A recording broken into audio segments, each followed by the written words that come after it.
Great, and we're off, ready to go. Welcome to everybody on to the Small Business Masterminds Foundation webinar about the purpose of business and why you should care. Purpose with a capital P is what we're talking about today. A couple of general comments before we get into it.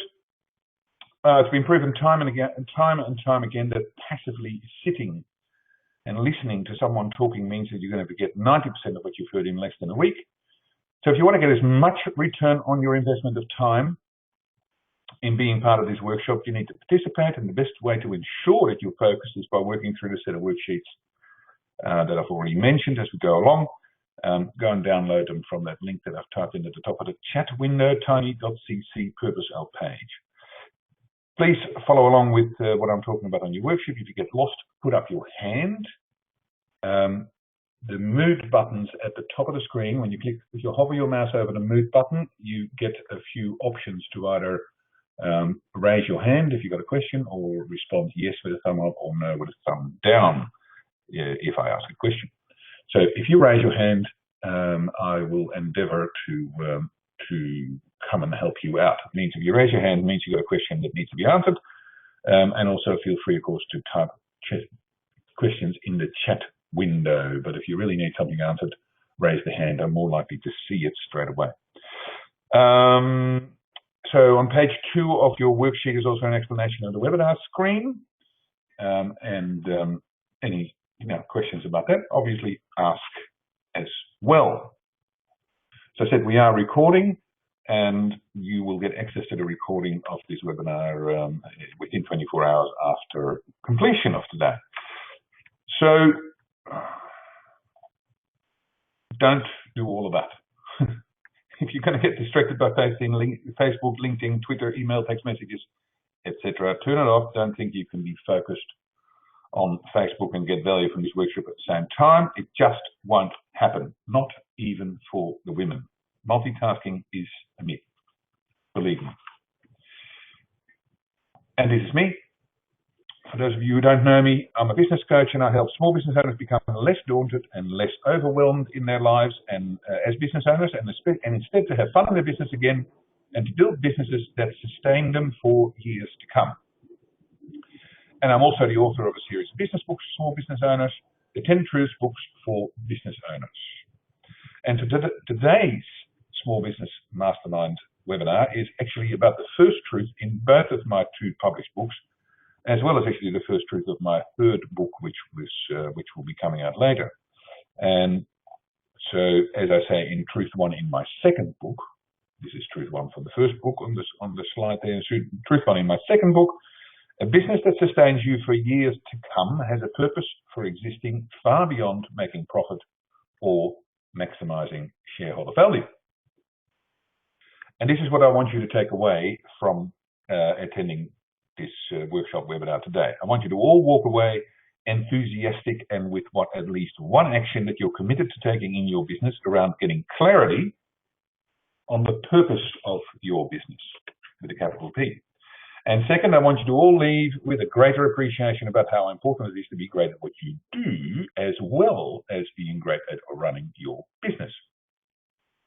Because a lot of business owners, like us, we're all great tradespeople or professionals, and we know a lot about our profession or our trade or our skill. But to be a great small business owner and to build a fun business that sustains you for years to come, you have to have a solid understanding of all the key aspects of developing your business, not just your profession or trade. And these are the key aspects of business that all of us business owners wrestle with from time to time. The vision and purpose of your business, planning, strategic thinking, goal setting, numbers and taking control of your business, financial management and profit, marketing, customers, sales, systemization, innovation, quality control, your staff, leadership, and the rhythm of business. And it's just too much to focus on, isn't it? It's overwhelming and it's daunting. So I am committed to helping small business owners around the world becoming less overwhelmed and less daunted about the demands of developing your business and to have more fun. And so I'm going to be making you an offer later on to take a really easy next step on that journey to having more fun in your business at the end of the webinar, so stay tuned. So before we go on, I'd like you to go to your worksheet, and on the second page of your worksheet, you'll see a question with some space underneath it. And the question is this. Right now, this coming month, what is the biggest challenge you face in your business right now? What is the one thing that keeps you awake most of all? Take a minute to think about that and write the answer down on your worksheet, and I will give you a minute silence to think about it and write it down there.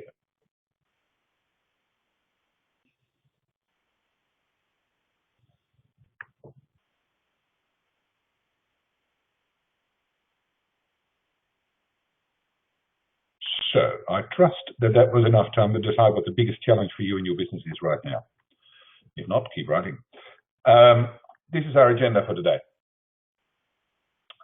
We're going to check in where you are around this question of the purpose of your business. We're going to talk about why it's so important to have absolute clarity about the purpose of your business. We talk about the 4 key principles about the purpose of the business. And we're going to talk about the 3 reasons why the purpose of business is not about making money. Then we're going to talk about some further examples of the 4 key principles. Talk about a couple of tools to help you get clear about the purpose of business. We're going to go into a business bedtime story. Talk about the big insights from the business bedtime story, the lessons. Then the 7 questions to uncover the purpose of your business. Then the special offer that I mentioned before, the easy peasy lemon squeezy special offer that includes supporting a great charity. And finally, we're going to take action, because after all, nothing's ever going to change unless we take action. I trust that sounds okay. And remember, any questions, please ask. Put your hand up or type in the chat window. So, your outcome. Below the box you just filled in on page 2 of your worksheet about your most pressing issue is another box called My Outcome for Participating Today.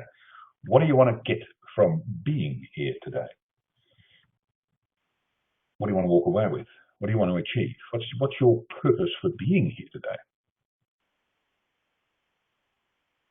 Write it down. And then when you've written that down, ask yourself, well, how do I have to be? How do I have to be? What frame of mind do I have to put myself in to be able to get that? Does that mean I've got to turn off all my other engagements or what?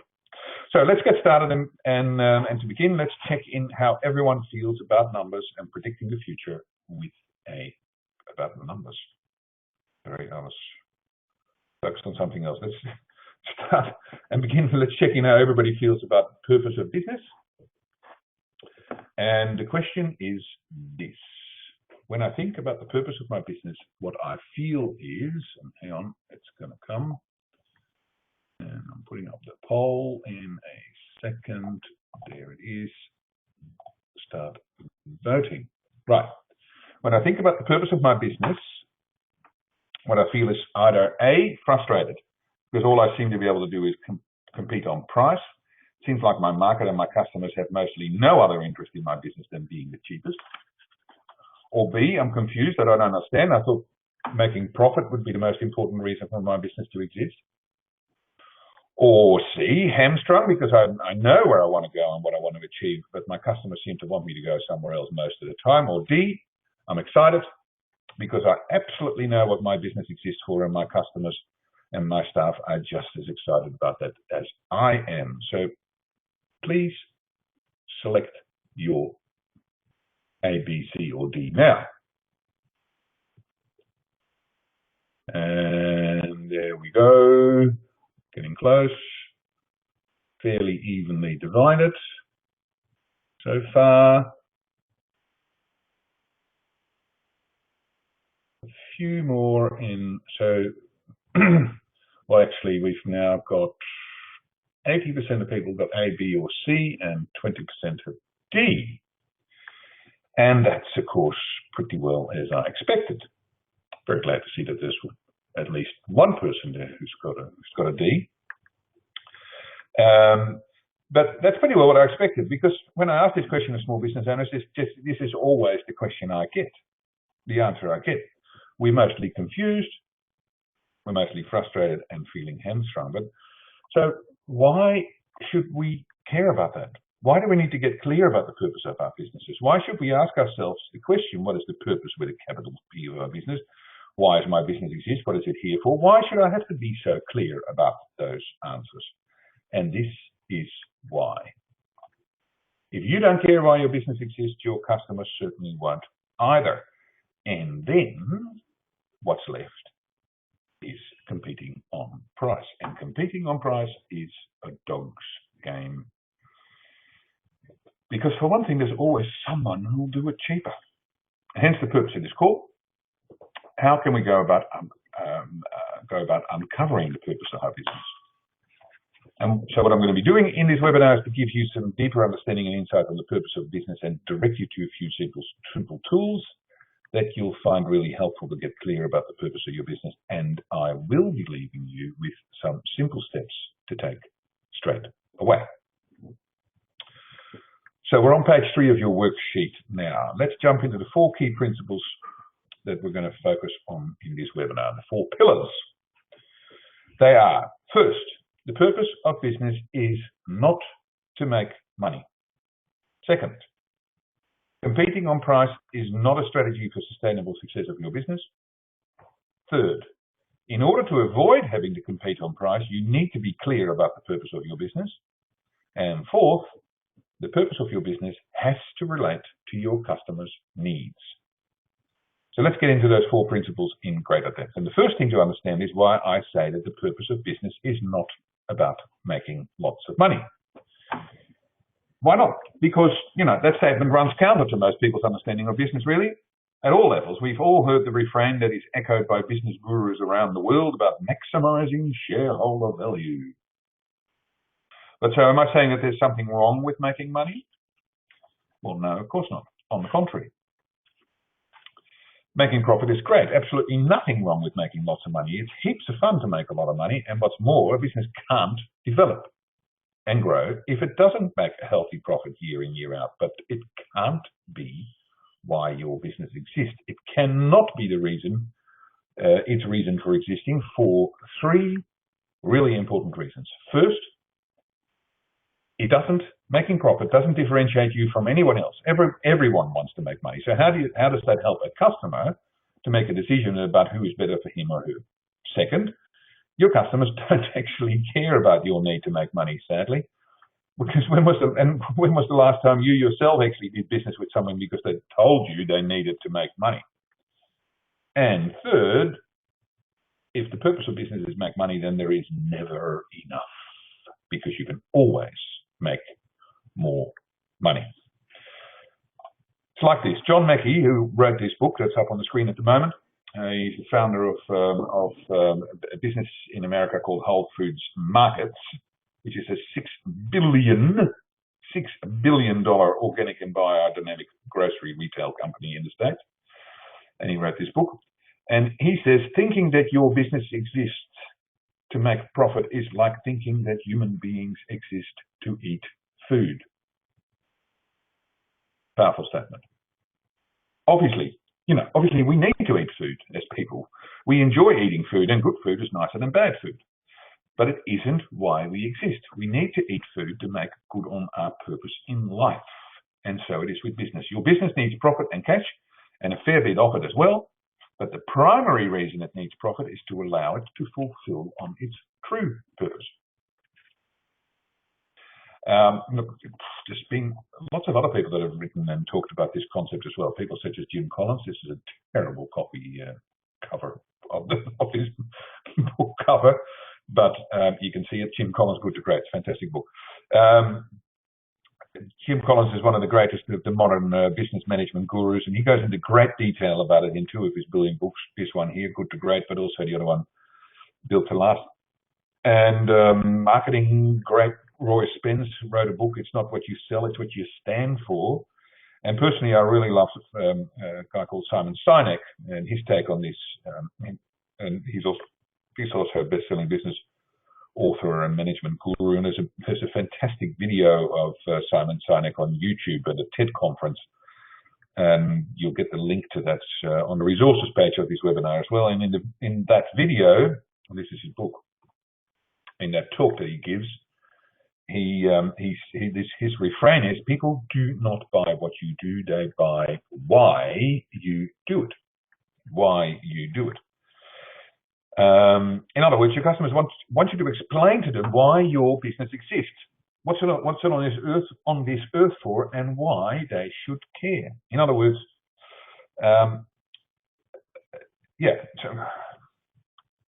start with why. In other words, what the cover of the book is. Now, a lot of you are going to say, yeah, okay, fair enough, but I'm okay because I know what sets me apart. I know what I'm good at. But the problem I find is that when I ask small business owners if they know what the purpose of their business is or what is special about their business, they do think they know, but they generally give me one or all of the following three answers. They say, we do great work for a great price and we give great customer service. And I bet that if I asked most of you on this webinar today, most of you would respond with a variation of those three statements.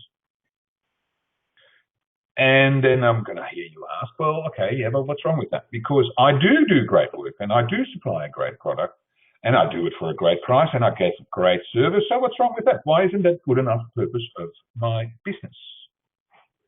Fair question, right? Fair question. Well, everybody ever heard of a motherhood statement? A motherhood statement or an apple pie statement. A motherhood statement is what politicians are fond of making.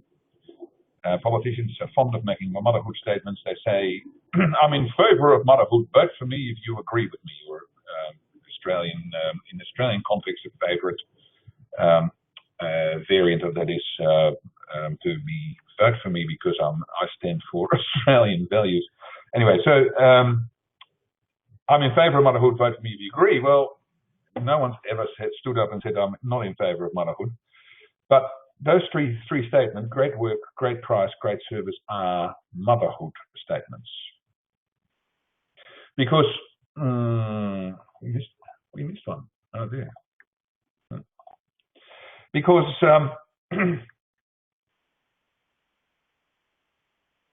firstly, your customers expect those three things: great work, great price, great service. Because when was the last time you had a customer asking you if you could deliver average work at an average price with an average service? Those three, great work, great price, great service, are minimum expectations. Your customers are looking for an awful lot more than just those three. And secondly, what's more, all your esteemed competitors say exactly the same. Believe me, they do. And then what's left for the customer? Again, the only thing left to differentiate you then for the client is price. That's the only one of those three statements above that they believe they can check easily. And that's what we're meant to have that video. And I promise you, building a healthy small business on being the cheapest is just a long, hard slug to nowhere. So to illustrate the point, some really simple examples of businesses who have uncovered amazing and deep purposes that I'm going to share with you. And some of those are from my clients, and some are from elsewhere. There's a video business I know, and his purpose statement is, it's a joy to work with us. There's an architect's business I know, and his purpose statement is architecture that inspires. Furniture factory that I know, to make the most beautiful tables in the world. The most beautiful tables in the world. BMW's got a great one, to enable people to experience the joy of driving. Supermarket business, a client of mine, to be the best small supermarket in Sydney. Best small supermarket in Sydney. And this is mine. I've mentioned it before. My perspective is to help small business owners to have fun in business and build businesses that sustain them for years to come. So what I'm going to do is I'm going to give you a bit of background about the third one, the furniture factory, because that's actually the one that got me started thinking about this years ago the first time. And it was a business in Sydney, in Glebe. For those of you in Sydney on this call, there's quite a few of you who are not, but you might have remembered it. The business was called part of the business name was the purpose statement, but the other part of the name was just the name of the guy who owned it, the guy called Nicholas Dattner in Glebe, on Glebe Point Road.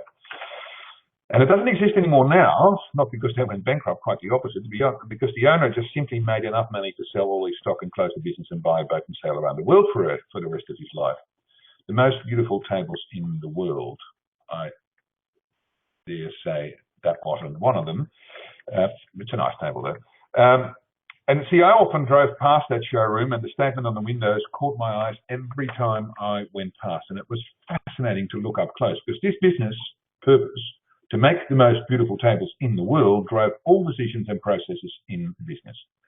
And once you set out to make the most beautiful tables in the world, so many things suddenly become clear, because there's suddenly no more question about pricing. The most beautiful tables in the world could never, ever be the cheapest table in the world. They couldn't even be $1,000. You know, the most beautiful tables in the world, they've got to be $5,000 or whatever more, right? There's no question about how to select staff. To make the most beautiful tables in the world, you have to have well-paid, highly skilled and passionate staff. There can never be a question about the material that you select to make the most beautiful tables in the world. You can't just pick up any piece of timber at Bunnings to make one of the most beautiful tables in the world, right?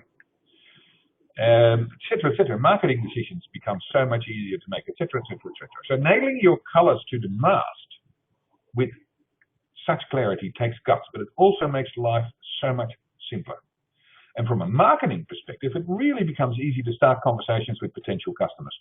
And if you were in the market for a table for your newly renovated home, wouldn't you want to at least go and have a look at the most beautiful tables in the world? Of course you would. I certainly did. And I actually bought one of their tables too, and so I sent two friends of mine over to them over the years as well. Now, there's a whole heap of questions that might come up for you around this, and one of them could be, well, how can you ever make a statement that you make the most beautiful tables in the world? What does that actually mean? And what is beautiful, and what do you and what you think is beautiful? You know, I might consider ugly, and how do you measure most beautiful anyway? But that's the power of a purpose statement. It's a statement of striving for. It's a statement that defines an intention. It isn't actually a goal that can be achieved, but you can strive for it. You can ask yourself, this table that I'm making, that I'm designing, do I believe that this is one of the most beautiful tables in the world?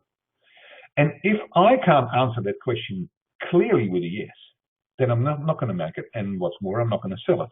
Now, other people might decide that the particular table that you think is rightfully one of the most beautiful tables in the world, other people may decide that that particular table isn't the most beautiful table in the world, because they may believe that the most beautiful table in the world has to be made from stainless steel and glass, for example, while your table is made from timber. But they can't argue that you believe it is one of the most beautiful tables in the world. It's all about your belief and your striving and your clarity, and that is what people want to hear about. That's what Simon Sinek means when he says, people don't buy what you do, they buy why you do it. I also love that second example, it's also from a client of mine. The architect who decided, that was the striving, that's striving. He's striving, see? He's definitely striving. The other statement that I refer to, the second one I listed after the famous video person, was an architect. It's also a client of mine, and the architect decided to make the purpose of his business architecture that inspires. I wonder what they thought about with that building. And he and I came up with that expression for that purpose some 4 or 5 years ago, and it truly has changed the face of his business entirely. You'll find it on his website, and all his staff have the statement hanging up near their desk, and the impact of committing to this statement has been enormous. It isn't hard anymore for them to decide which jobs and which clients they want to work on, and decisions about fees and staff, the quality of the work, have become so much easier. Most important of all, is that it is so much easier to know what to say no to. And being able to say no with a reason, with a purpose, is one of the most underrated business tools out there. And it's really quite wonderful to observe. When the two of us hit upon that statement years ago, I actually hadn't foreseen what an enormous impact it would have on his business, his staff and himself. Really did. So let's move on. I mean, look, I can keep going for days. This topic is one of my favorite soapboxes. Now, I hear you thinking, I can hear it all the way over here coming from New Zealand, Brisbane and Sydney. I hear you thinking, sounds nice, Roland, but is there actually any independent researched evidence backing up for what you're saying? And thank you for asking that question, because it's actually really interesting. This whole topic of the purpose of business is actually one of the most comprehensively documented business management concepts these days, especially in academia, but all over the place. MBA level, all sorts of levels. The days of focusing on maximizing shareholder value as the primary purpose of business look to be numbered indeed, because, surprisingly, well, at least from one perspective, it also turns out that some of the most profitable businesses in the world, the businesses that make the most money for their owners and shareholders, that maximize their shareholder value in the most effective way, in other terms, long term, are actually the businesses that have absolute clarity over the deeper purpose of their business and how that relates to their client. It's actually really fascinating. It's quite a funny contradiction. It's nearly a Zen statement, like the sound of one hand clapping, because by not focusing on profit, you actually make a lot of it. Don't look at it, or it'll disappear. It's almost the opposite of what we're taught to expect or to be true. And that is exactly how it actually works. Proven time and time again by many people all around the world, and what's more, it's proven at small and big business level just as much. I've seen a whole heap of small businesses that have taken this thinking to heart and have done and are still doing exceedingly well. Now, there's a second big burning question in the forefront of everybody's mind. I can feel it burning all the way over here, and that's this one. So if what you're saying about the purpose of true being something entirely different from making money, and that we shouldn't focus on profit as the most important aspect of business, if that is true, why do most business owners and managers and CEOs and investors in the share market and analysts still seem to focus exclusively just about on maximizing shareholder value, profit, in other words, as the prime focus and motivator of business?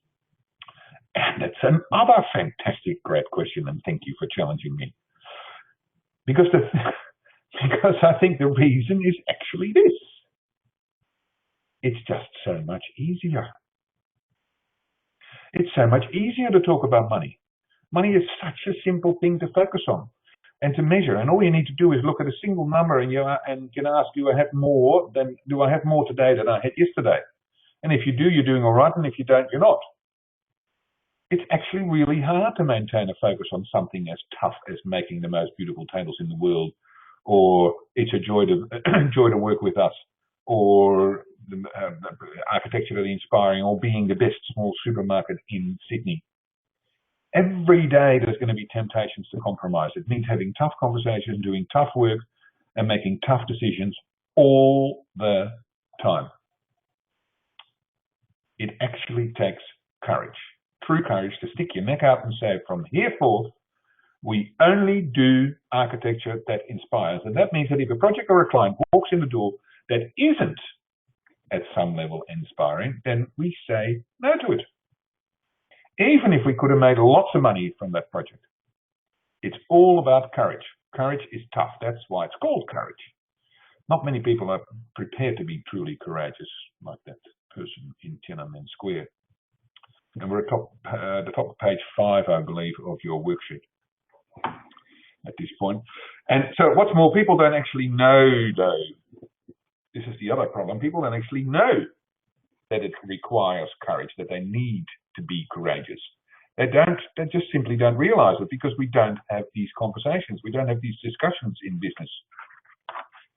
and especially not in small business. Nobody has these discussions. Nobody has these conversations, unless you happen to have me as a business coach. There might be an increasing number of MBA programs where this topic gets discussed, but most small business owners don't do MBA programs before they start their business. So we all regurgitate the old maxim that business exists to grow and to make profit, and it's just silly. It really is just silly. I don't know about you, but I bet you wouldn't be much different than me. I don't even donate money to a charity because they tell me they need more money. When did you ever donate money to a charity because they told you they need more money? I don't donate money to charity because I believe what they believe in. So I certainly don't go and spend money with a business because I identify with their need to make money. I spend money with a particular business because they offer me something that I want, because I trust them, and because I get what they exist for and what drives them and what they stand for. And then if, after they've satisfied all of those needs, they happen to make a lot of money as well for themselves, then I am perfectly okay with that. Right. I told you I can talk about this topic forever and ever and ever. I get very excited about it too. So I need to back and lie down now. So we're going to calm down with one of my business bedtime stories. My business bedtime stories. Here we go. Imagine that you're all going to bed and I'm tucking you in, snuggle in, lay back, listen to my story, because this is the story of John. Once upon a time, a long, long time ago in a land not unlike Australia, I worked with a small business owner called John, and some of you on this call might even recognize John. Because John was an electrician unlike this one, and John had an electrical contracting business, and John was quite proud of his business, but John felt that his business had been drifting aimlessly from job to job for some time. His customers and his staff were not particularly engaged with the business either. One day, John and I realized that John because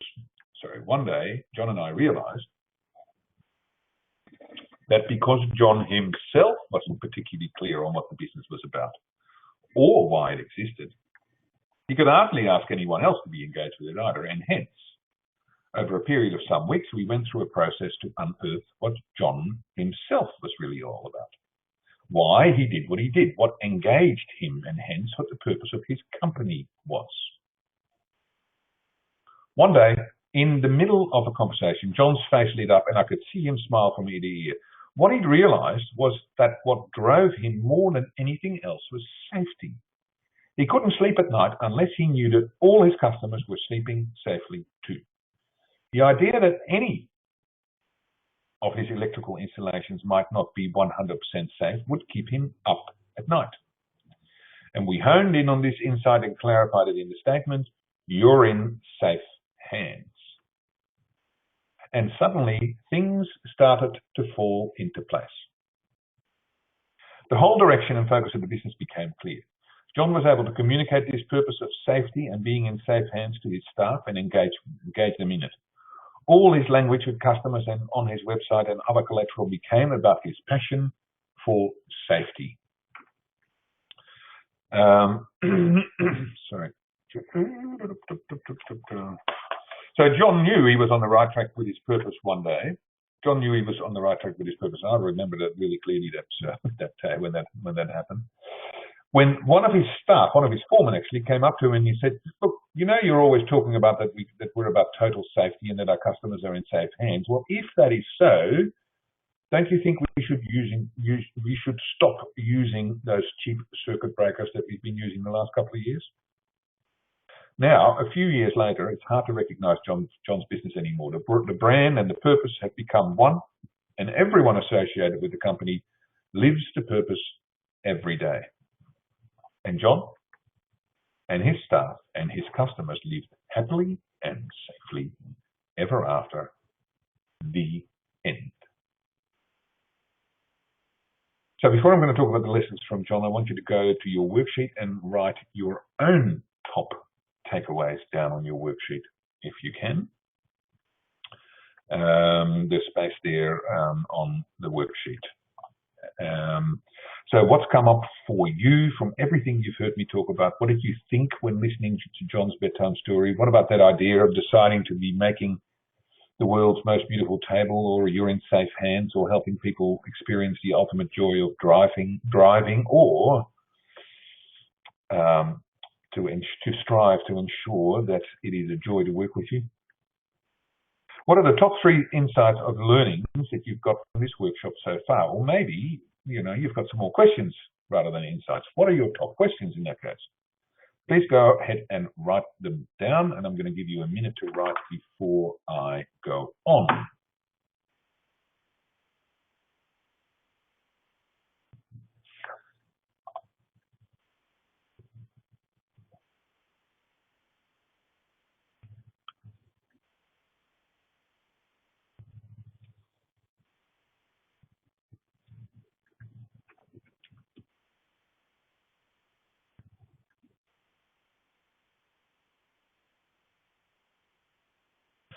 Cool. I'd love to hear you share some of those insights and questions. So if anyone has insights and questions they'd like to share, please do so. Just type them in, and when and if appropriate, I'm going to share them with the group. So while you continue to write, if you need to, I'm going to go through my top insights so far, the big insights. And I think they're repeated on the top of page 6 of your worksheet as well. So I talked about how making money can't be the abiding purpose of your business because it doesn't help to differentiate you, because your customers don't care, and because there are more important things to achieve in life. 2, I talked about that competing on price is not a great strategy to bash your business on. I talked about that to avoid having to compete on price, you need to be clear about the purpose of your business. That the purpose of your business has to relate to your customers' needs. I talked about how doing great work for a great price with a great customer service doesn't cut it as a statement of purpose, because everyone says that, and that you need courage to do anything else. And then I went through a number of great purpose examples, and how a client of mine found this statement to be you're in safe hands. So I've got a couple of questions at the moment. If you have any, please type them in now. There's a question from John. John says, I've thought about this before, but I find it really hard to get beyond good price, good quality, and good service. Not sure how to go about finding something else. Well, that's great, John, because that's exactly what we're going to be talking about a little bit later. So hang in there, rest assured we're going to get there. This is a question from Charlie in Sydney. Light went on for me. I suddenly realized that having a clear and deeper purpose of my business means it's so much easier to know what to say no to in business. And it is really perfect. I briefly mentioned it before, but one of the most important reasons to be clear about the purpose of your business is so you know what to focus on and what not to focus on. Saying no is one of the most important skills to develop as a business owner, but without a clear and deep purpose, you don't know what to say yes to, and more importantly, you don't know what to say no to. Comment from David up on the Central Coast. David says, had a IT business for a few years, and I've always just focused on profit. What's wrong with that? Thanks, David. Nothing wrong with it. If it works for you, all power to you. Honestly, if your business is performing how you want it to, and you're having as much fun in business as you want to have, and your business sustains you and will sustain you for years to come, great stuff. Good for you. I suppose, really what all I'm saying is that for most businesses and most business owners, it's just much more effective in the long run and much more sustainable in the long run, and certainly much more fun to focus on something else, something bigger and deeper, first and foremost. But look, if it works for you, all power to you. Oh, I missed a slide, I think. No, didn't. Here we go. We're moving on. Any other questions? No, not for the moment. Okay, great. So, because what I'm going to do is I'm going to give you some assistance now. I'm going to give you some help, some tools in learning how to uncover the purpose of your business. And by the way, I use that term uncover rather than create. And I do that quite deliberately because I firmly believe that the deeper purpose of your business always actually already exists. You just haven't become conscious of it and have verbalized it with great clarity. So the process I want to encourage you to go through is that of uncovering rather than creating. And to uncover the deeper abiding purpose with a capital P of your business, you need to ask yourself 7 questions. And answering these questions in order is going to give you some amazing clarity about your business and the reason it exists. I absolutely promise you. These are the 7 questions.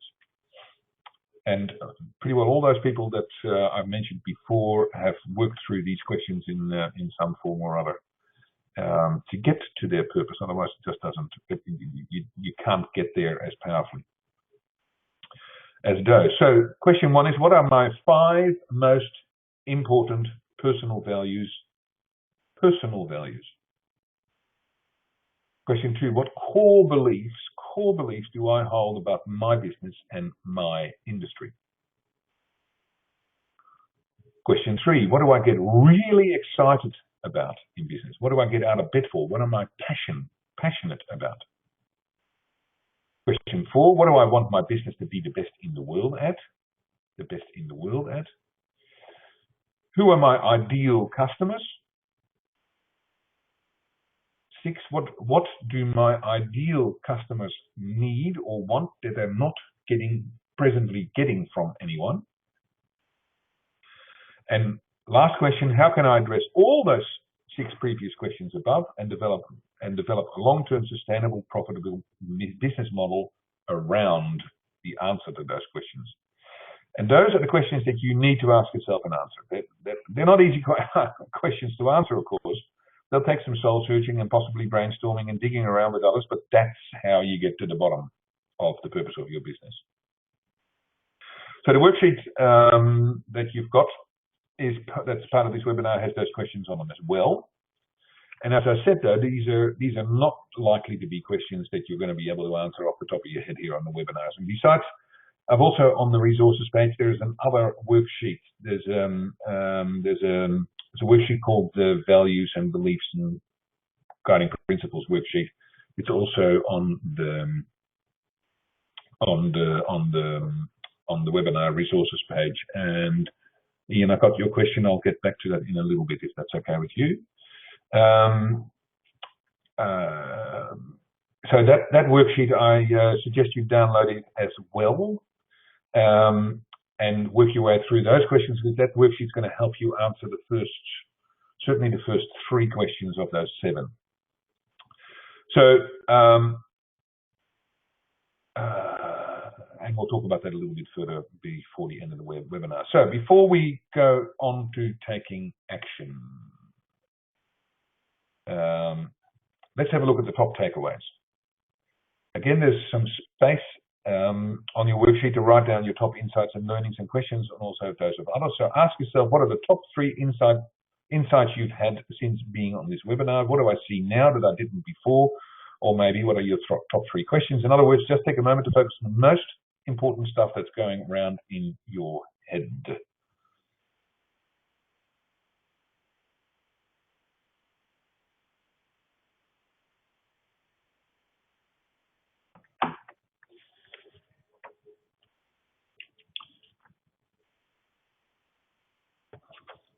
So I've got a question from Ian that I will get back to soon. I've got a couple of other questions as well. Any more, just type them in now. So just to reframe, these are the actual bullet points insights. It's not about money. Competing on price sucks. Unless you're clear on your purpose, you can only compete on price. So without purpose, only price is left. Purpose has to relate to your customer. Great work, great price, great service are minimum expectations. It's not cannot be what sets you apart. It takes courage. It takes courage to commit to a deep purpose and stick to it. And to uncover your purpose, you've got to start with values, beliefs, and passions, and you've got to ask the 7 questions. Your turn. So, question from Ian, and Linda is now responding to that as well. So, the question from Ian is, I wonder how business leaders can go about activating their purpose. So, So many companies have great purpose or mission statements, but they fail to make them real for employees and customers. And Lina, you wonder the same thing. Lina, you're saying how do you get the message across? Well, if I understand what you say with activating is about getting the message across and getting people to commit to it. But I think that's got to start with an absolute commitment. This can only work if you get absolute commitment from the top. I've got to preface my answer to this question or this conversation that my experience is not in big business or even medium business. My experience, the only thing I'm qualified to talk about, is small business. But I believe the same goes. The same is just as equally applicable at big business. But I can't. It's not what I'm talking about. But so it's got to start with an absolute commitment. It can only ever start with absolute commitment and leadership. It's got to be about walking the talk. If the architect says we're only from here forward, we are about architecture that inspires. So there is no line that gets drawn in this business anymore that isn't at some level inspiring or is part of an inspiring building that we're building. I'll get back to you in a minute further, Linda. If the architect makes that statement and says, from here forward, that's it, that's how our business is going to run, and then he doesn't walk the talk, then he won't ever engage his staff with it. And I've seen that. I've seen that every time that when people make these statements and then don't walk the talk, don't actually stick out their neck and stick to it, that people take the message and say, well, it's just a marketing statement. Because the difference between a purpose statement and a marketing statement, a marketing statement is designed to sell stuff. A purpose statement is designed to it's not designed for a marketing purpose. It's designed for your own benefit, saying this is what I'm on this earth for, this is what I want to, this is what I get excited about. So it must start. It must start with commitment, and it takes time. It simply takes time. Engaging your staff, having lots of meetings and chats about this. But I've seen that every time, and I mean I do this a lot. Every time you get the owner of the business, the CEO of the business, pulls her staff together in a room and say, like, right, from here forward, we're gonna be about architecture that inspires, and we're simply gonna say no to jobs that don't inspire us one way or another. Staff love it. They just love it. So how do you get? Then you said, how do you get your message across to your customers? In big letters on your website. Big letters on your website, on everything you say, on every communication you have, you say, I'm about architecture that inspires. We are the best small supermarket in Sydney. And you can call me on that. And clients and people that I know have been called on that. They say I've had the client at the supermarket, let's use him as an example. He's had people come back to his store and say, look, I want to return this thing because I don't like it or whatever. And his staff have said, well, you've opened it, so we can't take it back. And the customers have said, well, if you're the best small supermarket in Sydney, is that how you behave? And they go, oh, right, yes, you're right. Okay. No questions asked. Stuff taken back. There are big commitments. Cost money. It costs energy. But it's all about commitment and courage. Hope that answers the question. And if not, then well, feel free to email me further. It's a big topic, but it's got to start with commitment. Long-term commitment, and it's not, and don't make the mistake of thinking that it's easy. It's hard work. So we've got a couple of other questions. Somebody wasn't sure about that second worksheet, the values worksheet. So there's another worksheet that you haven't downloaded yet, but it's on that same page, tiny.cc purpose L page, that will help you answering those 7 questions. Charlie, who answered the question before, said that she's still uncomfortable about that whole best in the world statement. And I suppose I just want to explain that again, because best in the world doesn't necessarily mean the whole world. I mean, if you're a plumber operating in the eastern suburbs of your city or western suburbs of your other city, whatever, if you're operating in a geographical region of a city or a town or whatever, then your world is that geographical region. So being the best in the world could be the best plumber in the eastern suburbs of Sydney. And the other thing is that thing about being the best in the world. It's a statement of striving for, as I said, the one, with that image of the archer. It's always a statement of achievement rather than a goal statement. In small business, you can always strive to be the best in the world. You can strive for it. I have no doubt that you know what kinds of things you need to strive for in order to become the best in the world. It's what you define it to be. If you're a plumber and you strive to give the best customer service in the western suburbs of Perth, what does that mean? Does that mean that you're never more than 5 minutes late for any appointment, for example? So let's move on, I think. Any other burning questions? Hold on to them or type them into the chat window, or feel free to email me direct. So,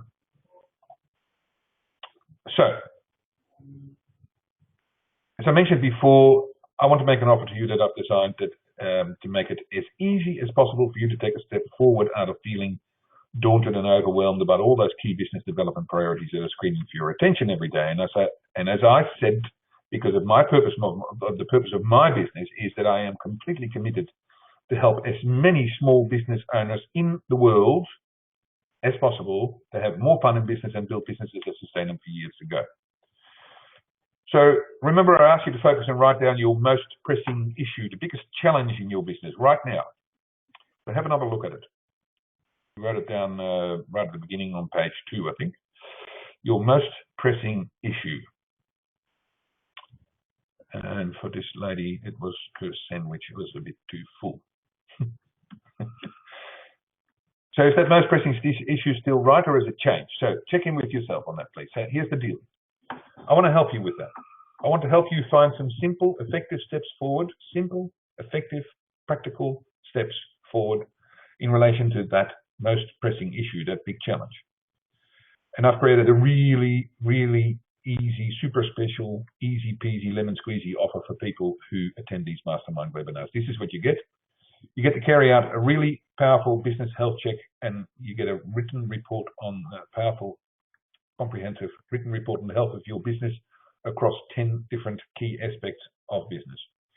You're going to get a hard copy of my first book, The 10 Truths for Raising a Healthy, Bouncy Business. Or if you already own my first book, you'll get one of the third one when the third one comes out. You get to sit down with me for an hour, face-to-face or via Skype, one-on-one, gain clarity, focus about where you are now, where you want to get to in your business. And you're going to walk away with clarity and insight and one or more simple, practical action steps that are going to start you moving forward past that big pressing issue and towards having more fun in your business again. And all you have to do to get started is to simply make one simple donation of $100 or more, of course. Dick Smith donated $250,000 to the Wayside Chapel. You're more than welcome to do so as well, and you might even get more than an hour session from me if you do. So a $100 donation to my favorite charity, the Wayside Chapel in Sydney, will get you all of that.